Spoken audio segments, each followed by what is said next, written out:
Welcome to our channel. Today we how to download Netflix app and configure downloads, beginner guide step by step clearly. To download the Netflix app, start by unlocking your device. For Android users, open the Google Play Store. In the search bar, type Netflix and hit enter. Look for the official Netflix app in the search results. Tap install to begin downloading the app. Wait for the download to complete. For iOS users, open the App Store. Tap on the search icon in the bottom menu. Type Netflix in the search bar and press search. Select the official Netflix app from the results. Tap Get to download and install the app. Once the app is installed, locate the Netflix icon on your home screen.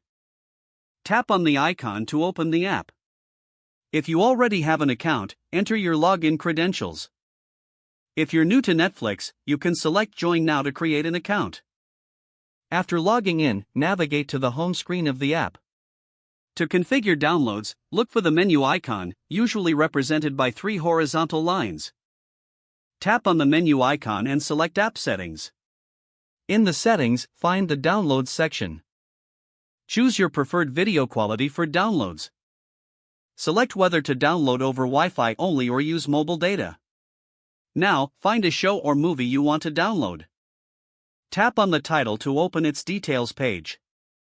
Look for the download icon, typically depicted as a downward arrow. Tap the download icon to start downloading the content. Once the download is complete, navigate to the Download section in the menu. Here, you can see all the titles you have downloaded. To watch downloaded content, simply select the title from this section. Enjoy your Netflix viewing offline. Don't forget to like this video and subscribe to our channel for more step-by-step tech guides.